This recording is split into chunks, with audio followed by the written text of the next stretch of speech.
On behalf of the Ohio State Homes Coalition, I'm Colleen O'Donnell, and I want to thank Mr. Russ Faust of the Ohio State University's Fire Prevention and Safety Department, as well as Paige Lachey and the entire Kappa Kappa Gamma sorority for hosting our event to discuss the importance and the importance of being aware of the dangers of carbon monoxide safety.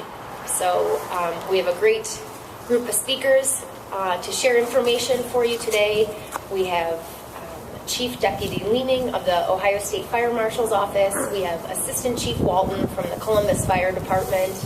We have Director Henry Spiller from the Central Ohio Poison Center, and Amy Turos, a personal carbon monoxide incident survivor who will share a very personal story with you all. Without further ado, I'll introduce Chief Deputy Leaning. Thank you, Colleen. It's an honor for me to be here today to represent not only the State Fire Marshal's Office, but the Department of Commerce, Director David Goodman, and Fire Marshal Larry Flowers. It's also very timely that we're here this week because Governor Kasich has signed a resolution creating an awareness week for carbon monoxide this week. My past history in the fire service has lent me the opportunity to witness firsthand why it's so important that we're here today. I've been in the fire service for 30 years, not only as a firefighter and all the way through the ranks to fire chief, but I've also been a paramedic. So I've seen on the EMS side the ramifications of carbon monoxide poisoning. You know, carbon monoxide poisoning is something that is a leading cause of death, in not only Ohio, but also in the United States for inhalation poisoning. According to the Centers for Disease Control and Prevention, CO poisoning causes about 400 deaths a year and 20,000 emergency department visits in the U.S. annually.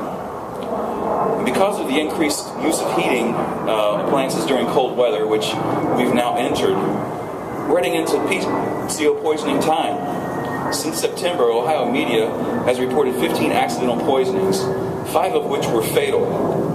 Families need to take steps now to make sure they're protected by installing working carbon monoxide alarms.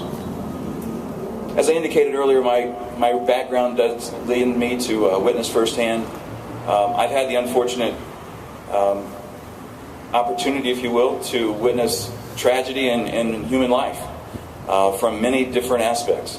But there's nothing more poignant than going to a home and finding an elderly couple, which I did in Xenia, Ohio as a medic several years back, that had passed away because of the silent killer, carbon monoxide.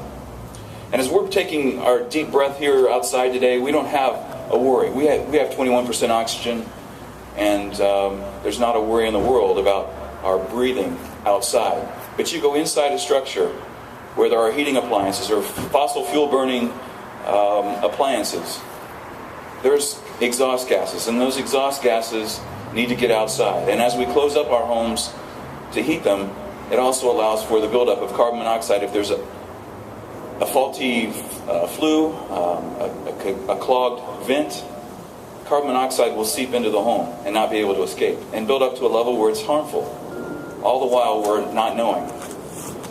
And that's why it's considered a silent killer. You can't smell it, you can't see it, you can't taste it.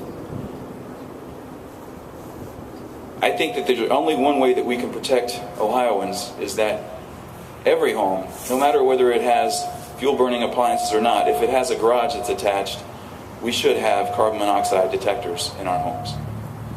And at this point, I would like to turn it over to Chief Walton of the Columbus Fire Division.